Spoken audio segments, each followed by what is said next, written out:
workforce, it's basically take it or leave it situation.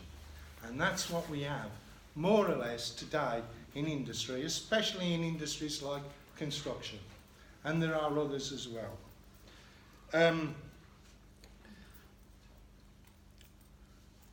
The casual self-employment, the later model would be used in other areas. It's starting to spread. Thus, the introduction of 0 hours contracts, that's the ultimate as far as they're concerned. The argument goes that this was because of the temporary nature of much employment, and in that they use technology, etc., incoming, to sort of say that the work situation and the workplace has basically changed.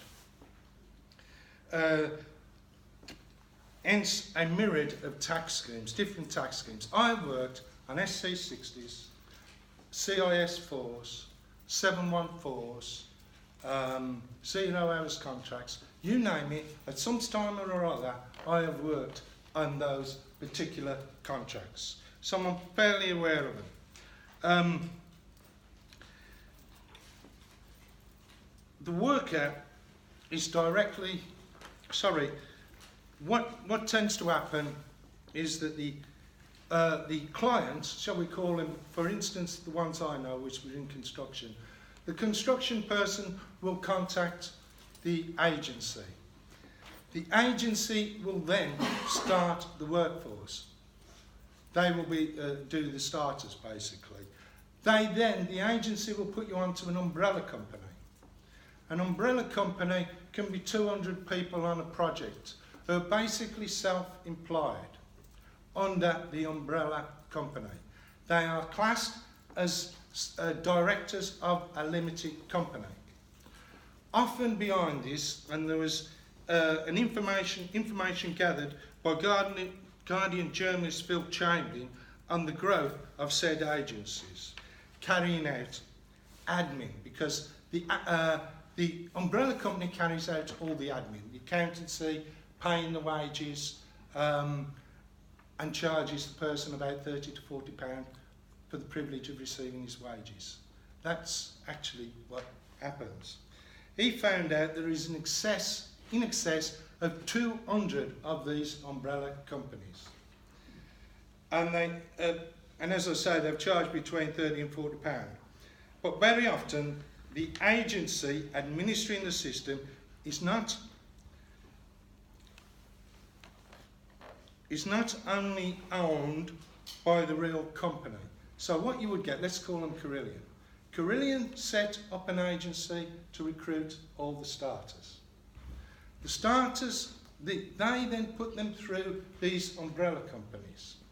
Basically, you're on a 0 hours contract, but you get stock tax and you pay your own national insurance. And because you're a director of a limited company, you pay the employer's liability.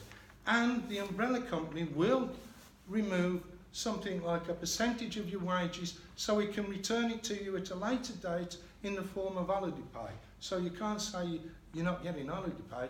The fact is, you're footing the bill. You're the one paying for your own holiday pay. Very often, the agency administering the system is not only owned by the real company requesting the work, but can often be found housed in the same building.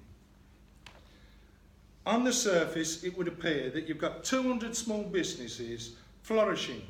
The reality, however, is the company is employing 200 workers via a tax scam. It is estimated by UCAT that the construction industry alone, as a result of false self-employment, is costing the Treasury £1.9 billion a year. So far, our politicians and HMRC has been only too willing to comply with the new demands of modern-day capitalism, with its hunger for low-level taxation coupled with a low-level wage structure. That, in a nutshell, is what is happening in precarious employment. Now, you imagine you're a young lad. You get a job via an agency, etc. No doubt, in this day and age, the chances are you won't be buying your own house, you'll be in rented accommodation. If you start playing up, if you start arguing for trade union rights, if you become active all of a sudden, you not only risk losing your job, you risk losing your house in this particular day and age, which could mean your next thing you're on is in the shop doorway. And there's thousands of people in the shop doorway. And a lot of it, if you go back to it, if you go back to the crux of the matter, it is because of precarious employment.